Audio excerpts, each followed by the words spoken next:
Attends, ça va pas du tout. Je bois mon café. Ouais, en même temps, il est tôt encore. Ah ouais, grave. Ouais, on est samedi, mec. Bah ouais. Bienvenue dans C'était mieux dans le livre, un podcast cinéma. Aujourd'hui, on se retrouve pour un épisode spécial sur les œuvres littéraires qu'on aimerait voir adaptées sur grand écran ou à la télé. Enfin bon, on en parlera. Pour cet épisode spécial, on va spécifiquement s'attarder sur les mangas qu'on aimerait voir adaptés en live action. Parce que les mangas sont souvent adaptés en animé, mais du coup, nous, on va parler des live action, vu qu'on a déjà parlé de One Piece. Et que c'est un de nos épisodes qui a fait le plus d'écoute, en plus, je crois. Oh là là. Le début de la célébrité. Mais ouais, au moins 30 personnes. Non, un peu plus, mais Waouh. enfin, j'ai pas les chiffres là. Je les connais pas par cœur non plus, je suis pas un zozo. Mais quel est ton rapport au manga, Siméon? Euh, En fait, je sais pas trop. Euh, J'ai lu les gros mangas très connus, mais il y a plein de mangas connus que j'ai pas lus. Genre, par exemple, j'ai jamais lu Berserk, j'ai jamais lu plein de trucs comme ça. Ouais. Donc, globalement, j'aime bien le truc très mainstream, mais dès qu'on rentre un peu dans le détail, je suis vite perdu. Et notamment, je pense que moi, j'ai un truc un peu générationnel, où j'ai grandi avec les One Piece, les Naruto, les Bleach, les trucs comme ça. Mm. Mais tous les mangas un peu plus récents, genre les My Hero Academia, je sais pas quoi d'autre encore, je connais pas du tout. Je sais pas quoi d'autre. Ouais, ok. Et toi? Moi, j'ai un peu comme toi, je pense que j'ai pas mal consommé des gros classiques. Je pense que One Piece, c'est le seul gros classique que j'ai suivi de façon aussi assidue. Par exemple, j'ai jamais fini Bleach, j'ai jamais fini Fairy Tail, Naruto, enfin, genre, je connais l'histoire. Ouais, J'ai lu, quand j'étais plus jeune, je m'étais fait tous les Dragon Ball, je crois, mais je m'en souviens pas. ouais, mais il en Très a sorti bien. des nouveaux après. Bah voilà, moi de toute façon, à partir du moment où ils sortent des nouveaux, et c'est une nouvelle histoire avec un nouveau personnage. En fait, moi j'ai du mal globalement avec Ouais, c'est le. toujours Goku sur Dragon Ball, mais bref. Ouais, mais non, bah il y a un moment tu suis son fils. Ah oui, t'as même pas lu ça? Bah comment ça, j'ai même pas lu ça. En fait, à la base, t'as Dragon Ball, donc ça, c'est Ouais, Goku enfant. ouais, ouais. Après, t'as Dragon Ball Z. Oui, bah j'ai pas lu Dragon Ball Z. Et là, il y a un moment où tu suis Gohan, c'est ça dont tu parles? Ouais, ouais, voilà, oui. Mais moi j'ai pas. Alors j'ai lu que Dragon Ball. Moi j'ai pas lu Dragon Ball Z. Ah, ok. Ah oui, ouais. En fait, moi ça m'intéressait que quand il était enfant. Je trouvais ça marrant et après. Ok. Mais je pense que j'ai probablement menti, désolé, je n'ai pas fini Dragon Ball du coup, parce que en fait, il y a un moment où je me suis dit, ouais, mais en fait, l'histoire elle avance pas, c'est que des combats, et puis après il va s'entraîner, puis il revient, il bat le méchant, puis en fait il part, tu sais, Ah il a oui. même pas le temps de partir en vacances, il y a déjà un nouveau méchant, et du coup, ça me, ouais, en termes de structure narrative, je n'étais Oui. pas. Non, c'est sûr qu'il faut pas lire Dragon Ball pour l'histoire, hein. C'est juste les combats qui... Mais c'est marrant, parce que j'avais pas capté que My Hero Academia c'était si récent. Et effectivement, c'est 2014-2024. Dans ma tête, Ouais, enfin... c'était pas si récent. Mais en fait, si. En fait, je pense que j'ai eu une grosse période manga au collège, quoi. Et du Ouais, coup, bah ouais. c'était aussi beaucoup, je lisais avec les mangas qui étaient au CDI. Et c'est comme ça que je Mm. découvrais un peu les trucs. Ouais. Mais du coup, à partir du moment où je suis arrivé au lycée, où je me suis un peu désintéressé... Enfin, je me suis pas désintéressé des mangas, mais je ne suis pas tenu à jour des nouvelles séries, quoi. Mm. Et donc, je suis passé à côté de plein de trucs. À part l'Attaque des Titans.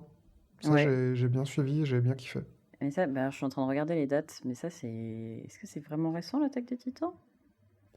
Bah, en tout cas, moi, quand je Ah l'ai ouais. découvert, j'étais plus vieux. Bah, c'est 2009-2021. Ah oui, 2009 quand même. Ouais, ok. Ouais, oui, oui, c'est pas. Alors, on dit c'est récent, ça va, on Hmm. n'est pas non plus. Bon, après, One Piece à côté, c'est 98, quoi. Ouais, Donc c'est... ouais, ouais, oui, pas forcément. Et c'est quoi ton rapport aux animés? Enfin, est-ce que tu consommais que les mangas papier ou en scan ou est-ce Ouais. que. Ouais, J'ai animé. jamais trop aimé les animés. Aïe, aïe, aïe, aïe, aïe. Je crois que le seul animé que j'ai regardé, du coup, c'est l'Attaque des Titans, justement. Et Ouais. encore, j'ai pas regardé la dernière saison parce que je connaissais l'histoire. Mais en fait, moi, animé, j'accroche vraiment pas du tout. Déjà, les épisodes filler, ça me gonfle. Je trouve que c'est beaucoup plus lent. Et du coup, ça me saoule très vite. Hmm. Mais souvent, t'as regardé des animés de mangas que t'avais déjà lus? Ouais. Ouais, mais je pense que c'est ça le truc. Parce que moi, pendant longtemps, quand je lisais beaucoup au collège, j'étais en mode mais les animés c'est trop nul, c'est tellement mieux dans le livre. Donc voilà. Et en Et on fait, en a fait un podcast. et du coup, et voilà, c'est comme ça qu'on se retrouve ici tous les week-ends. Non, en fait, qu'est-ce qui s'est passé? Je me souviens, je pense un de mes tout premiers animés. En fait, ma meilleure amie, Jeanne, si tu passes par là, et elle regardait pas mal les animés. Et du coup, elle m'a fait regarder quelques trucs dont je me souviens pas des noms, quoi. Je pense que j'ai peut-être dû regarder Academy Alice avec elle, un peu. Enfin, des trucs comme ça. Je connais pas. Academy Alice, c'est un truc très mignon. C'est des gamines qui ont des pouvoirs.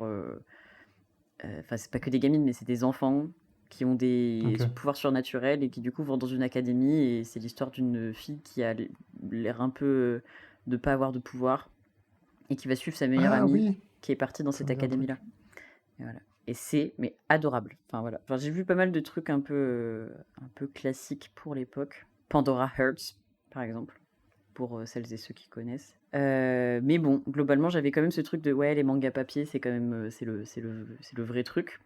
Je pense que j'avais plus facilement accès à du manga, à du papier que à des écrans. Ouais, moi aussi. Et quand je suis devenue un adulte, je sais pas ce qui s'est passé, mais j'ai le souvenir d'un jour, je me suis dit ah, l'attaque des Titans, j'en entends beaucoup parler et tout, vas-y, je vais regarder. Et là, mais la claque. Genre vraiment, ça m'a Ouais, transcendé. Et voilà. Et depuis, j'adore. Et du coup, je me suis fait pas mal d'animés. Donc, Attaque des Titans, My Hero Academia et tout.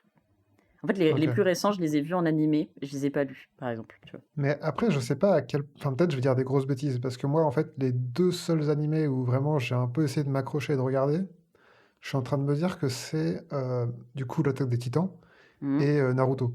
Ok. Et Naruto, ce qui me saoule, c'est qu'en fait, il y a vraiment un moment où ça avance pas et où c'est juste euh, soit des gens qui se regardent et qui se battent même pas en discutant dans leur tête, soit des flashbacks, soit des personnages secondaires dont tu te fous un peu qui font des trucs et voilà quoi. Et avec Naruto qui se balade de branche en branche pendant 2 épisodes. Tu veux dire que c'est mal écrit? Et je sais pas si c'est mal écrit, mais je pense qu'il y a quand même un truc avec les animés où, comme ils ont une sortie périodique, hebdomadaire ou je sais pas quoi, et qu'il faut remplir, et que des fois le Hmm. manga avance moins vite, bah forcément ils se retrouvent à freiner de ouf, quoi. C'est ce qui s'est passé avec l'animé de One Piece, hein, je crois. Et il me semble que c'est pour ça Ouais. ils refont One Piece. Ouais, je crois qu'il y a une histoire où ça va plus être un épisode par semaine ou je sais plus quoi, non, c'est pas ça? J'ai mal suivi peut-être. Ouais, écoute, comme je regarde pas One Piece, mais que moi je lis les Ouais, mangas, bah pareil.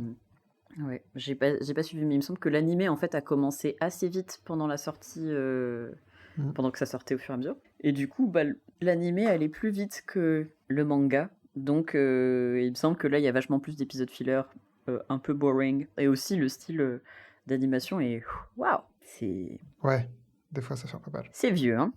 Mais par exemple, l'Attaque des Titans, à côté de ça, c'est pas du tout comme ça que ça a été produit, et au final, je crois qu'il n'y a aucun épisode filler. Enfin, tout est direct, tu suis vraiment le manga, et justement, ça va très vite. Je crois même que l'auteur avait dit qu'il avait des trucs qu'il préférait narrativement dans l'animé par rapport au manga. Parce que le manga enfin, il a avancé plus vite sur son histoire papier. Et je trouve que le manga, il est parfois un peu brouillon dans l'Attaque des Titans. Moi, je sais qu'à Ouais. la première lecture, j'ai pas tout compris, et il a fallu un peu que je le Hmm. relise et tout pour bien comprendre le plot et tout. Je pensais que tu parlais de l'illustration parce que moi, Alors ouais, quand j'ai ouvert un tome de l'Attaque des Titans, alors que j'avais déjà bien commencé l'animé, ça m'a fait mal aux yeux. Hein. moi je trouve ça joli, c'est juste que j'arrive pas à distinguer les personnages. Ah, Genre Jean, Berthold et tout, tu... mais ça c'est parce que t'es raciste. Bah, Trop, peut-être. trop. Mais je trouve que dans l'animé, leurs différences sont beaucoup plus visibles que dans le manga. Hmm. On est aussi là pour parler de live action. Bon, on a déjà parlé dans ce podcast, on a déjà parlé de One Piece qui a été adapté en live action en série. Il y a d'autres mangas qui ont eu la chance ou non, ou le malheur d'être adaptés en live action. On va pas forcément parler de cela, nous on va se concentrer sur ceux qui n'ont pas été adaptés en live action. Enfin, on espère. Enfin, on espère qu'on se concentre sur cela parce que peut-être on est passé à côté de quelque chose. Peut-être qu'on n'a pas vérifié. Peut-être qu'on n'a pas vérifié. Moi, j'ai vérifié, mais peut-être que quelqu'un Peut-être parmi que nous je ne n'ai cite. pas vérifié. Mais du coup, Quelqu'un n'a si j'ai pas pas vérifié, vérifié. n'hésitez pas à me le dire en commentaire. Ouais. Hop là, engagement. Hop là. Milo, est-ce qu'il y a un manga que tu voudrais voir adapté en live action? Alors moi, le premier que j'ai noté, c'était l'évidence même. Alors je suis pas sûre que ce soit l'évidence même pour une adaptation, mais pour moi, dans mon cœur, c'était une évidence. C'est Fruit Basket de Natsuki Takaya. Ah, putain! J'ai même pas pensé au manga de sport. Et c'est pas un manga de sport, Fruit Basket. Attends, ah, mais je confonds avec Kuroko no Basket alors. Mais c'est Kuroko no Basket, en plus, c'est... Bon, il y a une adaptation animée, en fait, mais il y a pas... Mais non, non, Fruit Basket, c'est un shoujo pur et dur. C'est le shoujo... c'est le shoujo, quoi. C'est le shoujo qui a eu 2 adaptations en animé, dont une que j'ai pas vue. Enfin, il y a eu une vieille adaptation en animé qui suit pas tout à fait le manga, et il y en a une qui est beaucoup plus récente et que vraiment je recommande parce qu'elle est très très fidèle au manga et ça marche bien. Enfin, sans doute qu'il y a il y a des petites adaptations pour que ça fitte en animé, mais ouais, enfin le manga il est incroyable, l'animé est incroyable, le deuxième animé est incroyable. Et en plus, je trouve que, enfin, pour les avoir relus, non, je les ai pas relus, j'ai revu il y a pas très longtemps. Je trouve que c'est pas si pire en termes de clichés, de tout ça. Enfin, il y a des clichés, évidemment. L'histoire de Fruit Basket, rapidement, c'est l'histoire de Toru Honda, qui est une jeune fille lycéenne, qui est orpheline, qui a perdu sa mère assez récemment. Et des histoires font qu'elle vit sous une tente avant d'être recueillie par la famille Soma, qui est un peu la famille des beaux gosses du lycée, euh, populaire et tout. Et donc elle se retrouve à vivre avec eux et à être mise dans la confidence de leur secret familial, qui est que les membres de la famille Soma sont maudits par l'esprit de leur animal astrologique. Voilà, donc ils sont 12 ou je crois à être maudits, et du coup c'est par exemple si l'homme qui est maudit par l'esprit du chien, et ben s'il est en contact avec une Ah personne oui, du sexe opposé, va se transformer en son animal astrologique. Donc ils ne peuvent ok. pas avoir de contact physique avec les gens du sexe opposé. Et juste, du coup, c'est genre à notre époque ou c'est... C'est oui, Ok, c'est contemporain quoi. Alors, c'est pas en ok, ok. 2025 évidemment parce que le manga il est Oui, sorti oui. en 98, mais ouais c'est et ouais et c'est cool parce que c'est leurs histoires de comment ils vivent avec cette malédiction, et elle c'est un personnage qui elle a envie d'aider tout le monde, elle est très bienveillante et tout, et elle est surtout très naïve, et du coup moi je l'aime beaucoup. Voilà. Et donc Fruit Basket, il y a eu une adaptation en pièce de théâtre. C'est la seule info que j'ai trouvée sur du live action. Et il y a eu 3 pièces de théâtre, de ce que j'ai compris, de 2022 à 2024. Donc c'est très récent. Ok. Donc vraiment, c'est un manga qui a conquis dans le temps. Du coup, est-ce que tu avais réfléchi à, genre à un réalisateur, à des trucs comme ça, dans quel genre tu voudrais voir le truc adapté, quelle partie du manga? Ouais, alors, bah, par exemple, sur le format, bah, dans mon cœur, il faudrait faire une série forcément, mais peut-être que ça marcherait en film, ceci dit, genre un film, un bon film d'1h45 ou 2 heures. À voir, évidemment, ce qu'on choisit, mais parce que le manga, il dure 24 tomes, un truc comme ça. Et non, j'ai pas du tout réfléchi. Alors, réalisateur, aucune idée, j'avoue. Euh, Sachant que, en fait, du coup, ça pose une question qui est comment adapter les transformations en animaux. Ouais, Parce que là, dans le manga, ils font un peu un truc de pouf, un nuage de fumée. Et en fait, surtout, ils se transforment en animaux qui, dans le manga, sont très simplifiés, sont très minimalistes. Donc, ils ont un côté un peu mimi. Qu'est-ce que ça rendrait en live action? Est-ce que du coup, on assume des vrais animaux, et peut-être que ça serait ça la bonne solution? Euh, et garder un ton comédie à fond et tout. ok. Ouais. Mais en termes d'acteurs, ouais, non, j'ai un peu réfléchi et j'ai pas trop d'idées. En fait, je me rends compte en plus que bah, forcément, dans ma tête, j'ai surtout des acteurs occidentaux en tête. Oui, j'ai eu un peu le même problème. Ouais. Et en plus, là, c'est des lycéens. Donc, il y a des personnages qui sont adultes aussi, mais j'avoue que je connais pas beaucoup d'acteurs qui. Enfin, j'ai pas, en ce moment, j'ai pas trop en tête des acteurs qui font assez jeunes. Tu vois, à part tout le casting de Stranger Things, mais bon, ils commencent tous à avoir 25 ans. donc, euh, Ouais, donc, ouais. Je pense que ce qui me plairait vraiment à voir dans Fruit Basket, c'est la représentation du personnage de Toru Honda. Et qui, elle aussi, elle a des relations. Il y a vaguement un triangle amoureux, en fait, entre les deux beaux gosses. Entre, comment il s'appelle, Yuki ils sont quel signe? et Kyo. Bah, c'est le chat et la souris. Le chat et le rat. Ok. et qui, eux, se détestent entre eux, machin. Et en fait, on sous-entend qu'il y a un triangle amoureux, et en fait, les relations sont quand même un peu plus complexes que ça. Et du coup, c'est intéressant parce que c'est pas que full romantique. Enfin, globalement, le côté romantique du shoujo, il est pas tellement focus sur les personnages principaux, je trouve. Enfin, il y a des tensions, mais ça arrive assez tard en fait dans le manga. C'est pas tellement que le cœur du sujet. C'est plus Ok. comment elle va rencontrer chaque membre de la famille et elle va leur apporter quelque chose parce que elle est super chouette. Et toi, Siméon, est-ce qu'il y a un manga que t'aimerais voir adapté en live action? Ouais, moi, le premier auquel j'ai pensé, qui m'est aussi un peu venu comme une évidence, c'est le manga Hikaru no Go. Oh, bah oui. En fait, on a choisi nos mangas préf. Ouais, globalement, on a pris nos mangas préf. Bah non, parce que moi, dans mes mangas préf, il y a quand même One Piece. Donc Ouais. là, je savais qu'il y avait un live action, donc j'ai pas pris, tu vois. Mm, mm, mm. Bien vu. Non, Hikaru no Go, du coup, c'est un manga de Takeshi Obata et de... Alors, je crois que la scénariste s'appelle Yumi Ota. Et c'est un manga. Alors, du coup, le plot est relativement simple, puisqu'on suit un jeune garçon de 8 ou 9 ans, aussi époque contemporaine, qui trouve un plateau de Go, qui est un jeu asiatique très ancien. Et quand il touche le plateau, il se fait hanter par Sai, qui est un fantôme d'un ancien joueur très très très fort. Mm. Et du coup, on va découvrir comment Hikaru va découvrir le Go, et comment il va devenir adepte du jeu, et comment il va adorer le jeu, et comment il va grandir dans le monde du Go, quoi. Et le manga, il est un peu divisé en deux parties, en fait. Il y a une première partie où on suit Hikaru quand il est enfant, qui est une partie, moi je la trouve assez rigolote, c'est un peu bon enfant, etc. Et puis il y a une partie où il devient adulte, où le manga devient beaucoup plus sérieux, et où vraiment ça se concentre beaucoup plus sur le Go.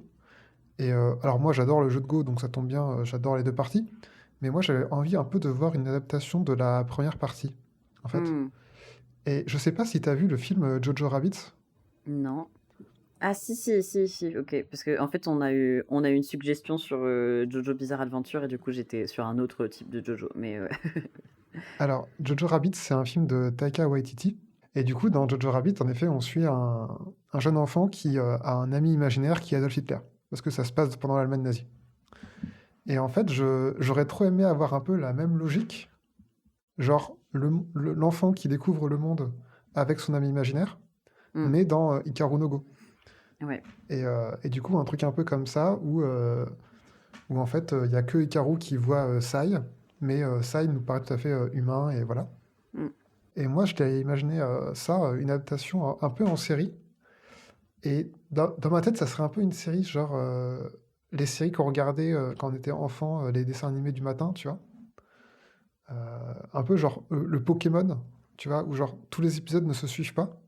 Et où mm, juste, dans chaque épisode, on suit un peu l'histoire de Hikaru qui doit jongler entre la découverte du Go, le fantôme Sai qui essaye de le faire jouer au Go, sa gestion des cours parce qu'il est un peu au collège-lycée et il doit un peu gérer ça. Il doit gérer le club de Go du collège parce qu'il n'y a pas beaucoup de membres, il a du mal à recruter parce que les jeunes ne sont pas intéressés par le jeu. Et puis il y a un autre personnage qui s'appelle Akira qui veut jouer beaucoup avec Hikaru parce qu'il pense que Hikaru est super fort alors qu'en fait c'est Sai qui est super fort. Et donc il doit un peu jongler entre tout ça et un peu des mm. épisodes qui se suivent pas, tu vois, mais où on suivrait un peu toute leur histoire et comment Hikaru se débrouille en tant que jeune hanté par un fantôme millénaire pour avoir l'air normal et pour ne pas se faire démasquer, quoi. Ouais. Mais j'ai une bonne nouvelle pour toi, Siméon. Ah ouais? C'est qu'il y a une adaptation de Hikaru no Go. C'est un drama chinois. Mais c'est un film du coup? Non, c'est une série. Ah, et ben voilà. Après, ça a l'air. Enfin, j'ai pas trop consommé de médias chinois, mais je sais pas. Ça n'a pas l'air d'être chill, tu vois. Enfin, j'ai l'impression que c'est le Ouais, ça va côté pas être le même genre. sérieux du truc. C'est un drama de sport, n'importe quoi. Ah oui, parce que je crois que c'est rangé dans les mangas de sport et no Go. Ah, c'est le sport du cerveau, ouais. Ouais, c'est comme les échecs, c'est considéré comme un sport. Ok, bah dommage. Désolée, je viens d'invalider de tes propositions, mais Bah, ça tombe mal parce que j'ai regardé la deuxième et il y a aussi eu déjà des films, donc j'ai aucune proposition, mais c'est pas grave. c'est pas Euh, grave, c'est pas grave. j'ai On est quand là même pour une idée s'amuser. d'acteur. Ah oui, vas-y. Parce que Moi, alors déjà, ce qu'il faut savoir, c'est que dans le manga, Hikaru, il est vraiment jeune au début, il a moins de 10 ans, quoi. Il a peut-être 11 ans, quoi. Moi, j'aime pas trop les enfants dans les films, je trouve que des fois ils jouent mal, c'est jamais trop convaincant. Donc je me disais, on va le mettre genre au lycée, tu vois. Comme ça, il a 16 ans. Hmm. Du coup, je connais pas d'acteur de 16 ans, donc j'ai laissé tomber pour Hikaru. Mais par contre, il y a un truc, moi, qui me... Enfin, je trouve que les dessins de Takeshi Obata, c'est des dessins où il fait des personnages qui sont très androgynes. Je sais pas si t'as ce sentiment-là, mais tu vois, par exemple, quand il fait Death Note, je trouve que les personnages de Light Yagami ou de L, alors il nous dit que c'est des garçons, mais franchement, la différence entre garçons et femmes, elle est pas toujours évidente sur ces dessins, je trouve. Et moi, pendant très longtemps, j'ai cru que Sai, le fantôme, c'était une femme. Parce qu'il est habillé avec une sorte de Ok. grande robe, il a des cheveux longs, etc. Ah bah moi aussi je Et pensais du que coup, c'était une je me meuf. disais, alors que non, dans le bouquin, c'est un garçon. Et du coup, je me disais, bah, ça serait marrant de faire jouer Sai par un acteur qui soit un peu androgyne. Et du coup, j'avais pensé à Pomme Clémentief, je sais pas si tu vois qui c'est. Non. Alors, je suis pas sûr que ce soit une bonne idée parce que Pomme Clémentief, c'est une actrice française qui a des origines coréennes, donc pas japonaises. Donc c'est un peu, voilà. Ah oui, si. Mais c'est notamment celle qui joue Mantis dans Les Gardiens de la Galaxie. Bon, alors évidemment, dans Mantis, elle est méga costumée, donc c'est pour ça qu'elle a un côté un peu androgyne. Hmm, Mais je trouve que même dans son visage, il y a un truc, tu sais, elle a un visage un peu saillant avec des pommettes hautes. hmm. Et je trouve qu'il y a un côté un peu androgyne où je la verrais bien dans ce truc où on sait pas trop, tu vois. Ouais, ok, Voilà, carrément. donc j'avais pensé à elle. Et moi j'en ai noté deux autres. Alors vas-y, donne-moi un. Alors, je vais te donner un deuxième shoujo, parce que j'adore les histoires d'amour, qui s'appelle J'aime les sushis, qui est pas hyper connu, de Ayumi Komura. Je connais pas non plus. J'aime les sushis, c'est l'histoire, j'ai oublié son nom à la meuf en plus, mais donc c'est l'histoire d'une fille qui est fan de sushis, sauf que elle est fille d'un pâtissier. Et c'est un peu induit qu'elle va reprendre la boutique, quoi. Et donc ça se passe en fait dans un lycée de cuisine. Donc, ils ont des cours de cuisine etc. En tout genre. Elle s'appelle Anayu Ashitaba. Et elle rêve de devenir maître sushi. Et elle monte un plan pour sortir avec Hayato Hyuga, qui est le fils d'un maître sushi. Est-ce que c'est un membre du clan Yoga? Non, Est-ce qu'il a le Byakugan? Non? putain, Ok. non. Et ouais, et en fait, ils se battent avec des sushis et des baguettes. Ah, Pas trop du tout. bien! Pas du tout. Non, non, pas du tout. Il faut juste de la cuisine. Et il y a beaucoup de plats et beaucoup de pâtisseries. Donc, à la limite, ça donne envie de manger. Et du coup, oui, elle monte un plan pour sortir avec Hayato. Parce que son but, c'est que ce soit son petit ami et qu'elle se marie avec lui. Et du coup, qu'elle puisse hériter de. Enfin, euh, travailler dans les sushis grâce à sa famille, quoi. D'accord. Voilà. Et évidemment, ça ne va pas être aussi simple que ça. Parce que quand on essaie de manipuler les gens, ça se passe pas très bien. Sauf si tu le fais très bien. Quoi? Ça va si Je bien? pense que c'est un peu la leçon à retenir aujourd'hui. Horrible. Non, bien sûr, ne faites pas ça. Du coup, oui, j'aime les sushis. Je pense que un film comédie romantique simple et efficace, je pense que ça peut le faire. Et aussi toujours parce que c'est cool de voir de la bouffe. Et aussi parce qu'il y a des personnages féminins qui sont assez badass. Enfin, qui sont... genre, il y a la meilleure amie du personnage principal qui fait du sport aussi, genre du catch ou de la boxe, je sais plus. Et du coup, elle arrête pas de faire des clés de bras aux gens quand ils l'énervent ou quand ils disent des trucs débiles. Nice. Juste du coup, en actrice un peu badass que tu mettrais Oh dedans. là là, en tête, mais en fait, je suis trop nulle en acteur, tu vois. Ben, Genre, moi aussi, j'en connais aucun. Moi, je pensais à Charlize Theron, en actrice un peu badass. ouais, mais elle fait pas lycéenne du tout, tu vois. Ah oui, non, mais après, si, oui, oui, c'est vrai. Ah bah ouais. Oui, oui, c'est En vrai, même j'avais pas temps, pensé. c'est qui les actrices qui font lycéenne, tu vois, Anya genre. Taylor-Joy, elle fait un peu jeune, mais bon, elle a 30 ans, quoi. Ouais, mais oui, mais puis, en fait, je trouve qu'elle a vraiment un... Alors oui, mais je la vois pas dans un truc léger. Ben, elle est plutôt horreur. Ouais, ouais, en plus, oui, voilà. Ah, je sais pas son nom, pardon, mais tu vois, dans Mercredi, Ouais. la meuf qui joue un loup-garou, là, Ah oui, elle est trop elle, bien, badass. elle. Ah ouais, carrément. Ah bah, carrément, carrément elle, hein. J'ai pas son nom, attends, je vais regarder vite fait. Elle s'appelle Emma Myers. Ok, bah en plus, elle a un nom cool. Et du coup, oui, en manga de bouffe, là, comme ça, rapidement, moi, je pense à... qui serait marrant à voir adapté, peut-être Food Wars Food Wars, déjà, qui est un manga de bouffe sur un mec qui veut devenir un cuisinier, qui rentre dans une école hyper prestigieuse de cuisine, et en fait, ça part en duel de cuisine. Bah, je connais pas non plus. Et alors c'est marrant, moi j'ai jamais fini l'animé parce qu'il y a un moment où je trouve ça trop moche, tout simplement. Mais donc c'est assez cool, et la spécificité c'est que quand les gens mangent les plats, c'est qu'ils ont des réactions, tu sais, c'est un manga quoi, genre ça part en live. Ouais, Genre ils aiment trop ce qu'ils sympa. mangent, et du coup, voilà. Par exemple, t'as une meuf qui va manger un truc avec du poulpe, et du coup elle imagine qu'elle est... bon, c'est un peu tendancieux, mais du coup elle imagine qu'elle est attrapée par des poulpes et tout, et des tentacules. Oula. Et sinon il y a Yakitate Japan, un pain c'est tout, sur un mec qui veut être boulanger et qui veut créer le pain japonais. Le pain japonais, comment ça? Ouais. Bah, il veut créer, en gros, il y a plein de pains, genre t'as la baguette, tu sais, le pain c'est très français, et lui, son envie c'est de réussir à créer le pain japonais par excellence, quoi. Mais parce qu'ils ont pas de pain au Japon? Genre, ils ont pas un pain traditionnel? Ils ont du pain, mais ils mangent surtout du riz, et enfin, genre là, le manga appuie là-dessus, sur le côté, je sais pas à quel point c'est vrai, je suis jamais allé au Japon, tu vois, mais dans le manga, le principe c'est on mange surtout du riz, et voilà, et on mange pas trop de pain ou de pain de mie et ce genre de trucs, et du coup, lui, il Ok, veut créer le pain qui serait la spécialité japonaise. ok, ok. Mais en tout cas, je trouverais ça cool de voir. Enfin, ouais, en fait, le problème des mangas, c'est que j'ai souvent envie de les voir adaptés en série. Je trouve qu'il n'y a pas beaucoup de. J'en vois pas beaucoup où je me dis, ah, ça pourrait être bien en film, quoi. Enfin, où ça Eh serait ben suffisant en justement, film. moi, le prochain que j'avais, c'était un film que dans ma tête. Ah, c'est quoi? Alors, très connu, très évident, et du coup j'ai vérifié, il y a déjà eu des adaptations. Mais moi j'avais en tête Full Metal Alchemist. Ah oui, d'accord. Bah oui. Alors, Full Metal Alchemist, c'est un manga de Hiromu Arakawa. Donc, Full Metal Alchemist de Hiromu Arakawa. Bon, je vais pas essayer de résumer Full Metal Alchemist parce que c'est un peu complexe. Mais moi, ce qui m'intéressait surtout, c'est que c'est un manga que je trouve personnellement très drôle. Je trouve qu'il est très marrant. Alors qu'il se passe dans un univers qui est très sombre, où on est dans un pays qui est contrôlé par l'armée, où le général, c'est aussi le président du pays, où on comprend qu'il n'y a pas d'élection, où il y a une très grande pauvreté, où il y a des violences racistes énormes avec des génocides. Et le manga est quand même très drôle. Et ça marche très bien en manga, mais du coup, je me suis dit, qu'est-ce que ça donnerait si on avait une adaptation super sombre, un peu à la V pour Vendetta, quoi, genre totalitariste. Hmm.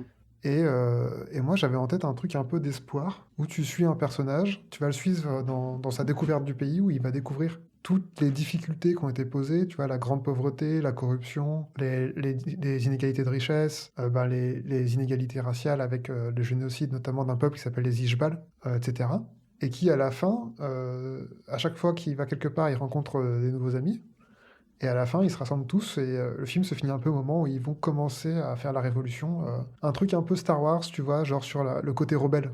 Dans Full Metal Alchemist, un des personnages, c'est le personnage de Scar, qui nous est présenté comme étant d'abord un méchant, puis qui va devenir gentil, et qui est justement donc un survivant Ishbal, qui veut plus ou moins se venger du royaume, enfin du régime qui a détruit son pays, qui a tué son frère, toute sa famille, etc. Et donc je me disais un film où tu suis Scar, dans ses bonnes actions comme dans ses mauvaises, mais parce que justement Scar c'est un personnage qui voyage, et c'est un personnage qui va voyager, qui va justement se confronter au royaume qu'il veut détruire. Et du coup j'aurais trop aimé de faire un film comme ça, un peu sombre, où tu le suis dans toutes ces étapes. Et du coup je m'étais dit, un film Full Metal Alchemist, où tu suis Scar, je verrais bien George Miller, qui a fait Mad Max, derrière la caméra, Ok. tu vois. Genre Scar, le brin ténébreux, mystérieux, qui va péter des gueules méga violemment et dans un désert, etc., quoi. Je trouverais ça très cool. Ok. Et du coup, tu disais, il y a déjà eu une adaptation, et tu l'as vue ou pas? Non, j'ai pas du tout vu. Mais je vois sur Wikipédia qu'il y a déjà eu 2 films. Enfin, il y a 3 films même. Ah oui, ok. Il y a un premier film en 2017 en prise de vue réelle. Et après, il y en a eu une suite en 2022. Mais qui du coup mettent l'accent, enfin, ils suivent vraiment Édouard et Alphonse. Aucune idée. Ah, j'ai l'impression que c'est ça. Parce que du coup, moi, dans ma tête, tout de suite, je me dis, ah, qu'est-ce qu'on imagine en Édouard et... Ouais, j'avoue que ça, j'ai pas trop trouvé. Et il y a quand même un des films qui s'appelle Fullmetal Alchemist, La vengeance de Scar. donc qui est peut-être pas si loin de mon idée. Comme quoi, t'as des bonnes idées peut-être. Juste tu les as trop tard. Bah après, comme j'ai pas entendu du tout parler du film, j'ai peur que ce soit pas un très bon film, hein, mais peut-être pas. Ouais, il y a des chances. Et moi j'avais noté 2 idées aussi en me disant: «Punaise, mais trop bien, trop bonne ref» et en fait ils ont déjà des adaptations évidemment. Ouais, C'est après. 21st Century Boy, qui est un seinen, donc un manga vraiment d'adulte, un peu bresson, qui parle, je sais plus, je l'ai lu jeune en fait, donc c'est ça que c'est 20th Century Boy, pas 21st. 20 est-ce qu'il y a un 21st en fait? Ouais, c'est ça. Il y a 20th Century Boys et 21st Century Boys. Et ça parle de... Enfin, c'est trop bizarre en fait. C'est des enfants... Alors là, je relis un peu le résumé, parce que ça fait longtemps que je l'ai lu. C'est des enfants qui inventent une histoire de science-fiction racontant la destruction de l'humanité par une organisation maléfique à laquelle ils s'opposaient pour finir par devenir les sauveurs du monde. Et en fait, plus tard, il y a une secte qui a l'air de reprendre les scénarios qu'ils ont inventés. Ok. Et voilà. Et du coup, il y a un peu un délire de secte apocalyptique et il se passe des trucs chelous et voilà. C'est écrit par Naoki Urasawa et il y a déjà un film, du coup. Voilà. Dommage. Un film réalisé par Yukihiko Tsutsumi. Voilà. Mais à voir, du coup. Peut-être que c'est Oui, bien. peut-être que Et c'est très bien. mon autre idée, c'était Détective Conan. Je m'étais dit Oh, je les ai jamais lus. T'as jamais lu Non. Détective Conan, c'est l'histoire de... comment il s'appelle Conan. Ah non. Bon, je vais reprendre. Détective Conan, c'est écrit par Gosho Aoyama. Il s'appelle Gosho, le mec? Gosho, ouais. Ok. T'aimes bien, hein, ça te parle, c'est ça? Peut-être j'ai 4 ans, mais ça me fait rien. Ok, super, mais voilà. Tu ris des prénoms japonais, Siméon, c'est ça? C'est ce que tu Je essaies de me dire? m'excuse. Je m'excuse envers tous les japonais, mais vous avez des prénoms marrants. Finesse. Bon, faut que tu t'appelles Siméon, hein, c'est pas... Bah ouais, bah, ils ont pas de rire. Du coup, Détective Conan, tu suis l'histoire de Shinichi Kudo, qui est un détective lycéen, qui est super intelligent et tout. C'est genre un type de Sherlock Holmes. Et en fait, il y a des hommes en noir qui lui font ingérer une drogue qui le rajeunit. Ah oui, c'est Du ça. coup, il a le corps d'un écolier de 7 ans. Et donc, tout le manga, c'est comment... Enfin, il résout des enquêtes dans le corps d'un enfant de 7 ans. Enfin non, les enquêtes, elles sont pas dans... Enfin, lui, il est dans le corps d'un enfant de 7 ans et il résout des enquêtes. Du coup, c'est comment il arrive à être crédible ou non en tant qu'enfant. Et voilà. Et il essaye aussi de retrouver son vrai corps, du coup, forcément. Ouais.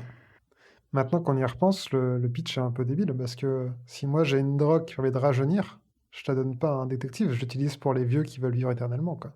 Ouais, moi après, écoute, je sais pas. Je pense que c'est pas prévu que la... Enfin, il me semble que la drogue, elle est pas censée faire ça, tu vois. C'est censé le tuer Ah, et ça... Tu vois, enfin, je pense qu'il y a un del comme ça. ok, ok. Et voilà. Mais du coup, ça a déjà été... Il y a eu une adaptation en drama. En série, donc. Voilà. Mais que Ok. je n'ai pas vu. Est-ce que tu avais vu les films Hercule Poirot là qui sont ressortis il y a pas très longtemps? Ah, j'ai pas vu, mais je m'étais noté dans ma... à regarder. Je sais même pas si j'ai mis dans ma watchlist Letterboxd. Moi j'en ai vu deux. J'en avais vu deux et je suis un peu partagé parce que je trouve que ce genre, enfin comment dire? En fait, t'avais vu l'autre truc aussi là avec le mec qui joue James Bond, Crime Onion ou je sais plus quoi là? Alors, tu sais combien de James Bond il y a eu, Siméon? Non, mais le dernier, Daniel Craig. Ouais, Daniel Craig, ouais. À un moment, il a fait deux films, notamment un avec Anna de Armas, Mhm. où il joue un détective aussi dans le même genre, Ok. et Ah qui oui, à couteau s'appelle... tiré, là. Ouais, à couteau tiré, je sais plus Ouais, comment... ouais, ouais, A ouais. Knives Out, un truc comme ça. Ouais. Mm. Et en fait, ces genres de films-là, qui sont un peu enquête policière, je trouve que c'est toujours assez décevant parce que genre... Enfin, moi en tout cas, j'arrive jamais vraiment à deviner la fin, tu vois, même si on te donne plein d'indices. Et je trouve que soit t'arrives pas à deviner la fin et tu te dis ah mais c'est vraiment trop perché, c'est nul parce que c'est trop compliqué, ce n'est pas réaliste et on pouvait pas deviner. Soit t'arrives vraiment à deviner la fin et du coup t'es aussi déçu parce que tu te dis ah bah oui mais c'est évident, ça fait 10 minutes qu'on le sait, les personnages sont trop cons quoi. Ouais. Et du coup c'est vrai que moi les trucs comme ça d'enquête généralement je suis pas méga fan. Ouais. Mais moi, j'avais plus en tête Sherlock Holmes comme La DA. série, Non, pas la série. Je pensais au film les films de... avec Iron Man. Ouais, les Ok, films, les Sherlock Holmes avec Iron Man, ok, ok. ouais. Ouais, Ok. Oui, ça, j'avais bien aimé. Après, c'est Guy Ritchie, donc on sait pas. C'est un coup sur deux, c'est nul, donc c'est pas. Et t'avais une autre idée aussi ou Ouais, si, où je sais que ça n'a pas été adapté en live action. Mais c'est un peu de la triche. c'est ton manga à toi? C'est Yuri on Ice, qui à la base est un animé, puis après qui a été adapté en manga. Le scénario est par Mitsuro Kubo et Sayo Yamamoto. Est-ce que Sylvain va rigoler? Non. Non, quand même. Il est réalisé par Sayo Yamamoto et John Shishido.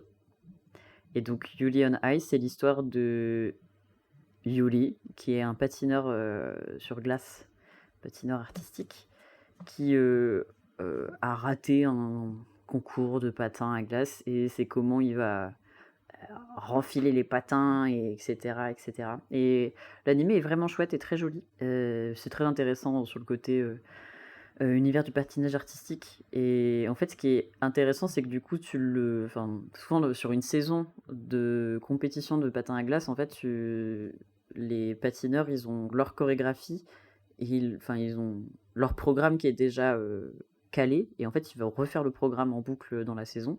Mais du coup, il y a une évolution. L'intérêt, c'est que tu peux comparer une performance par rapport à une autre. Et donc, typiquement, là, dans l'animé, l'animation est la même, mais elle est de plus en plus fluide, etc. Et du coup, je me dis que Ah, c'est intéressant en termes de mise en scène d'aller explorer ça. j'avoue. Et en, et en plus, il y a des tensions homoérotiques, donc forcément, ça peut que donner un bon film, non? Un Bah, peu c'est sûr, hein. Challengers, mais sur patin à glace, tu vois. Ok. Là, ça m'a fait penser à un autre truc. Ouais. Est-ce que t'avais regardé Inazuma Eleven? Pas du tout, qu'est-ce que c'est? Ça me Ah, tu dit connais quelque pas? Ok. chose. Inazuma Eleven, c'est un manga de sport où tu suis je sais pas, c'est des collégiens, je pense, qui veulent faire du foot. Et du coup, Ah, c'est toutes les histoires habituelles de trouver des joueurs pour faire une équipe, puis aller dans un championnat, affronter les meilleures équipes japonaises, puis mondiales. Et la spécificité un peu de Inazuma Eleven, c'est qu'ils sont allés beaucoup, beaucoup, beaucoup trop loin dans les techniques spéciales des joueurs. Et donc à la fin, quand ils font un match, vraiment, il y a des tsunamis, il y a des séismes, il y a incroyable. un mec qui invoque des monstres derrière eux, enfin, il y a vraiment tout et n'importe quoi. D'ailleurs, je crois qu'à un moment, dans les séries un peu... Enfin, quand tu montes un peu dans les séries, il y a un moment où il y a des aliens qui arrivent, qui capturent les joueurs pour en faire des armes pour une guerre ou je sais pas quoi, parce qu'ils ont des techniques tellement puissantes que... voilà quoi. Donc ça va vraiment très loin. Et je suis en train de me dire que une adaptation live action de Inazuma Eleven, mais en mode Shaolin Soccer, ça pourrait être très très sympa. En reprenant un peu le ton de Shaolin Soccer, donc qui est un film très humoristique, où du coup le film c'est des moines Shaolin qui font du football et du coup ils font des techniques de ouf. Et en reprenant un peu ça, et en rajoutant, en allant encore un cran plus haut, et en mettant vraiment des techniques où quand ils tirent dans la balle prend feu, ça invoque un dragon derrière eux, enfin des trucs comme ça. Je pense que ça pourrait être très très drôle. Mais en même temps, c'est vrai que tu vois, là, tel que tu le dis, on se dit c'est très manga, quoi. Genre, c'est. Mais en même temps, en Ouais, fait, je me dis maintenant que One Piece a réussi à le faire, bah c'est ça. le côté, ouais, du coup, je me dis tout est possible, en fait. Ouais, c'est ça, ouais. Parce que moi, j'étais en train de penser, là, en parlant de manga de sport, je pensais à Aishid 21, Ouais, j'y ai pensé aussi. qui est un manga de foot américain. Mais Achille 21, justement, enfin moi c'est un manga que j'aime beaucoup, mais je trouve qu'ils vont pas aussi loin dans les techniques. Et alors le dessin va parfois un peu loin où il te montre des trucs, mais en vrai globalement les techniques spéciales c'est genre faire une pirouette, sauter un peu haut, courir vite et faire un tacle quoi. Alors Inazuma Eleven c'est vraiment ils invoquent, enfin le personnage principal sa première technique c'est la main de Dieu et en fait il invoque une main géante qui fait toute la taille des cages, qui fait qu'il peut rater toutes les attaques quoi. Il y a, enfin, dans mon souvenir, parce que c'est vrai que je l'ai vu il y a très longtemps, mais il y a vraiment un truc un peu de presque de mana, où genre la technique leur demande de l'énergie. Il y a vraiment des trucs où ils font des entraînements de malades pour apprendre de nouvelles techniques, où ils se suspendent à un pont pendant 4 jours sans manger, enfin tu vois, ces trucs comme ça. C'est le Dragon Ball du foot, quoi. Ouais, c'est ça. Bah, il y a une équipe, leur pouvoir, c'est que ils maudissent leur adversaire, quoi. Ah ouais, Et ok. du coup, l'équipe est maudite, elle ne peut plus bouger, ils sont tous complètement hypnotisés, enfin, c'est que des trucs comme ça. Ok, purée. Kuroko no Basket, il y a un peu cette idée-là, quoi, que les personnages, les joueurs, les basketteurs, ils finissent par avoir des capacités spéciales un peu surnaturelles, hein. Bah, les mangas de sport, j'ai l'impression que c'est un peu tout le temps ça, mais après, c'est où est-ce que tu mets la barre, quoi. Jusqu'où tu vas dans des capacités spéciales. Du coup, on vous a parlé de nos suggestions de mangas à adapter en live action, souvent déjà adaptés en live action. Chut, chut, faut pas le dire. Ah, et on vous a aussi demandé à vous, donc on a eu pas moins de 2 réponses, Siméon, sur Instagram. Waouh, trop bien. Parce que pour rappel, on a un compte Instagram que vous pouvez trouver à @c'était bien dans le livre. Voilà, petite pub. Allez nous suivre. Je pense qu'on devrait appeler des agences de pub pour leur dire qu'on a un reach de malade. Ouais, grave, on veut des sponsors. Du coup, une des suggestions qu'on a eues, c'était JoJo's Bizarre Adventure de Hirohiko Araki. Tu connais JoJo's Bizarre Adventure Je déjà? connais de nom, mais j'ai jamais regardé. Ouais, bah c'est connu pour être très absurde, avec des scènes des chorégraphies de combat vraiment surprenants. Des personnages qui font des poses très, enfin, iconiques désormais. Oui, bien sûr. Et JoJo's Bizarre Adventure, il me semble que c'est chaque saison, chaque partie. En fait, tu suis l'histoire de la famille Joestar. Chaque génération, il y a un personnage qui s'appelle Jojo, et tu vas suivre ses histoires. Donc ça avance dans le temps. Et donc j'ai vérifié, il y a déjà un film en live action qui s'appelle JoJo's Bizarre Adventure Diamond is Unbreakable, chapitre 1. Ok. Ça vous donne une vibe. C'est vraiment la vibe JoJo, quoi. Ouais, vibe JoJo. Donc c'est de Takashi Miike. Et en fait, c'est l'adaptation, de ce que j'ai compris, c'est l'adaptation de la partie 4 du manga qui se passe en 1999. Ok. Voilà. Beaucoup d'informations, je sais. Pour moi, JoJo, c'est un peu le catch des mangas. Ok. Genre, c'est des. Enfin, C'est-à-dire? peut-être c'est méga blessant de dire ça, et je suis désolé parce que je connais rien à JoJo ni au catch. Ah oui, j'ai fait des métaphores osées. C'est ça. Non, mais enfin, genre, les personnages, je les trouve. Quand je vois leur design, je les trouve toujours méga caricaturaux. Il y a un côté un peu Street Fighter. Et il y a un côté, genre. Alors, pas pour de faux, mais où on s'invente. Enfin, je sais pas, tu vois. Genre, dans le catch, il y a aussi ce truc où on va se créer une histoire et où on va donner énormément d'enjeux à un match. Alors que dans JoJo, j'ai l'impression que c'est un peu la même chose. Mais j'en sais rien en fait. Mais je sais pas si tu vois ce que je veux dire. Non, c'est pas clair. Tu sais que c'est le côté un peu grandiloquent, Ouais, un peu non? grandiloquent et un peu irréaliste, tu vois, du truc. Où en fait, les gens qui sont fans savent très bien que c'est complètement irréaliste, mais ils s'en fichent, c'est pas pour ça qu'ils regardent, tu vois. Ok. T'as pas l'air convaincu, mais c'est pas grave. Mais en fait, c'est parce que moi, j'avoue que j'ai eu l'expérience de regarder le premier épisode et j'étais tellement circonspect. Enfin, j'étais vraiment, waouh, enfin, c'est intense, quoi. Ouais, donc si, je pense que je vois ce que tu veux dire. Je pense que t'as un peu raison.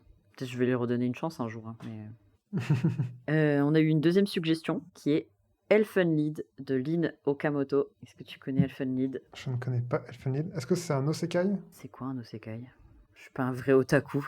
Ah non, ça va pas être un osekai. Les osekai, c'est les mangas où il y a des personnages principaux qui sont envoyés dans un jeu vidéo ou dans un univers de fantasy. Isekai ou Ah, c'est Isekai. Aïe, aïe, aïe. Aïe, aïe, aïe, coup dur pour Siméon. Erreur du joueur français. Mm, mm.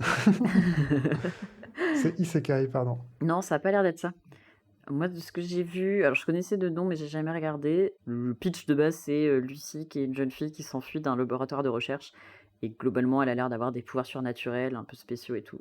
Je pense que ça parle de mutation, d'expérimentation sur les gens et tout ça. Et c'est, enfin, des recherches que j'ai faites, donc il n'y a pas de live action encore, mais apparemment c'est extrêmement gore. Ah ouais? C'est catégorisé seinen, donc manga pour adultes. Il y a une adaptation en animé. J'ai pas vu de live action. Et en même temps, du coup, ça me pose la question de bah ouais, quand c'est très très gore, c'est vrai que le manga ou l'animé a cet avantage de. Enfin, ça reste très violent quand c'est en animé, mais du coup, en live action, ça peut être peut-être vraiment atroce, quoi. Surtout que là, c'est avec des. Enfin, a priori, c'est quand même des enfants. Il me semble, je crois qu'il y a quand même des bails de nudité. Est-ce qu'il y a des bails de nudité d'enfants? Je ne sais pas, je n'espère pas. Mais enfin, voilà quoi. Ça me fait penser à Made in Abyss. Ah, je ne connais pas non plus, décidément. Made in Abyss, c'est des enfants enfin, qui décident d'aller explorer un trou qu'il y a dans leur ville. Il y a un énorme gouffre où il y a des gens dont c'est le travail d'aller explorer ce gouffre-là. Et du coup, tu suis le personnage principal qui s'appelle... Je vais vous dire ça. On suit le personnage principal qui s'appelle Rico et qui va s'aventurer dans l'abysse avec un mec mi-cyborg, mi-humain qui s'appelle Legu. Et donc ils vont s'aventurer dans l'abysse. Et en fait, c'est 2 enfants, mais il y a plein de trucs dans l'animé, c'est déjà un peu bizarre parce que il y a des moments où les enfants ils sont quand même un peu à poil et tout. Et surtout, c'est hyper violent, quoi. Enfin, il se passe des trucs. Ouais. Enfin, l'abysse, c'est plutôt pas, c'est pas fait pour y survivre, quoi. Donc quand t'es un enfant, ouais. Et donc typiquement, je me dis ce genre de truc, mais c'est un peu comme pour Détective Conan, hein. Enfin, ça reste un enfant qui résout des crimes. Des fois, c'est hyper gore les trucs dans Détective Conan. Et je pense que forcément, à mettre en live action, bah, ça pose plein de questions. Tu dis, c'est quand même bien pratique d'avoir des animés. Ouais, où tu peux mettre du sang noir. Oui, où t'es pas obligé de faire jouer des vrais enfants des scènes Ah, mais hardcore, oui, quoi. oui, c'est vrai. Je pense que c'est quand même pas la même chose. Après, c'est justement là l'intérêt de l'adaptation aussi, c'est potentiellement, par exemple, décaler l'âge des protagonistes. Enfin, il y a des solutions pour éviter ça, quoi. C'est vrai qu'un Made in Abyss en live action, en mode un peu Stranger Things, genre où ils sont un peu plus âgés. Parce que c'est vrai que Stranger Things l'a fait, c'est pas non plus méga gore dans mes souvenirs, mais Stranger Things, j'ai vu les 5 premières minutes, je pense. ok, t'as eu trop peur. Parce que la scène d'introduction, il joue au jeu de rôle. Ouais, ah, Du coup, j'ai voulu regarder Stranger Things pour ça. ouais. Puis ça dure vraiment 30 secondes et je fais, oh bon, bah ça m'intéresse plus. Et j'ai arrêté. C'est bon, c'est fini. Et bah voilà. Bah voilà, hein. C'est bon, on a fait le tour, je crois. On a fini les mangas. Mais non, mais après, il y a plein d'autres mangas qui existent, qui n'ont pas eu d'adaptation en live action. Je pense à Soul Eater, Fairy Tail. Mais après, c'est quand même souvent des mangas qui sont un peu le résumé, quand on voit tout ce qu'on a abordé, c'est que c'est quand même souvent des mangas. L'intérêt du manga, qu'il soit en animé ou en papier, c'est que l'avantage, c'est qu'il va en profiter pour être un peu grandiloquent, faire des choses très absurdes et faire des trucs. Enfin, tu vas avoir des personnages hauts en couleur. Quand tu as un manga de sport, on va voir des actions quasiment surnaturelles. Et, et c'est des choses en vrai, on n'a pas l'habitude de le voir en live action, quoi. Sans que ça fasse trop cheap. Ouais, c'est vrai. Et puis c'est aussi c'est aussi narrativement, c'est des choses qui durent, quoi. Enfin, c'est très long. Oui, alors c'est sûr que je pense qu'il faut réécrire l'histoire. Un peu comme ils ont fait dans One Ouais, Piece où ils ont raccourci plein de trucs. Mais après, ouais, c'est sûr. Je pense qu'il y a un. En fait, je pense que même si les mangas, en effet, il y a ce côté grandiloquent, je pense qu'il faut être capable de changer comment on peut dire, l'ambiance un peu générale, tu vois. Ou par exemple, dans One Piece, je repense aux épisodes qu'ils avaient fait qui étaient un peu plus horreur ou un peu plus thriller, euh, qui étaient pour moi les plus intéressants. Et donc, je pense qu'en fait, il y a un espace entre reprendre un univers qui a été développé en manga, sans reprendre les tropes et les spécificités du manga, ou en tout cas les spécificités du modèle, quoi, du genre. Après, je pense quand même qu'il y a aussi une histoire où il y a beaucoup de mangas qui ont été adaptés en live action de manière. Enfin, en fait, je pense que dans les mangas, il y a quand même une culture du produit dérivé qui est pas toujours super bien recherchée. Enfin, moi, je pense par exemple au film One Piece, les trucs comme ça, que j'ai jamais vraiment trouvé très intéressant. J'ai jamais réussi à en regarder un entier. Voilà, en fait, il faut un peu aussi. Voilà, je pense que dans les mangas, il y a aussi beaucoup de trucs qui sont faits un peu pour faire de l'argent rapidement. Et ça ne produit pas forcément des bonnes œuvres. bah forcément là, ça me fait penser à Death Note, hein. Le film? Ouais, Bah ouais. le film live action. Ou la musique de je sais plus qui, là, du rappeur. Quoi? C'est Black M qui avait fait une chanson de Death Note. Ah bon? Ouais. Qui est pas. Enfin, dans mon souvenir, elle est pas géniale, mais après. Ok, ouais. Ouais, bah ouais, voilà. Ça se pose là. Non, mais après, est-ce que tout doit être adapté, tu vois? Je ne sais pas, mais Ouais. peut-être qu'un jour on fera un épisode sur Death Note. Bah, pourquoi pas, hein. De toute façon, je pense qu'on pourra déjà refaire un épisode 2 sur les mangas qu'on voudrait voir adaptés. Oui, enfin bon, à chaque fois tu cites des trucs qui sont déjà adaptés, donc bon. Bah oui, mais pas de la même manière. C'est vrai, c'est vrai. Eh ben, on vous remercie de nous avoir écoutés jusque-là, et puis d'avoir fait vos suggestions. Enfin, on remercie nos 2 auditeurs assidus qui ont fait des suggestions, déjà. Les autres, bah, on espère que vous nous ferez des propositions la prochaine fois pour un prochain épisode spécial. Ça devient une engueulade, là. Bah non, c'est en toute bienveillance, quoi, c'est cool. Enfin, moi, je trouve ça cool d'avoir aussi un peu les avis des autres, quoi, parce que c'est pas que un podcast sur Siméon et Maëlo donnent leur avis. Ouais, t'as raison. C'est beaucoup un podcast sur Siméon et Maëlo donnent leur avis, mais voilà, t'as quelque chose à ajouter, Siméon? Non. Ok. Eh bien, on se retrouve le mois prochain pour un épisode Spécial Noël. Spécial Noël, voilà. On vous fait la surprise. Ça sera pas un épisode spécial, enfin, ça sera un épisode spécial Noël, mais c'est pas un hors-série comme cet épisode-ci. On vous en dit pas plus. Merci de votre écoute et à très bientôt. Salut! Salut!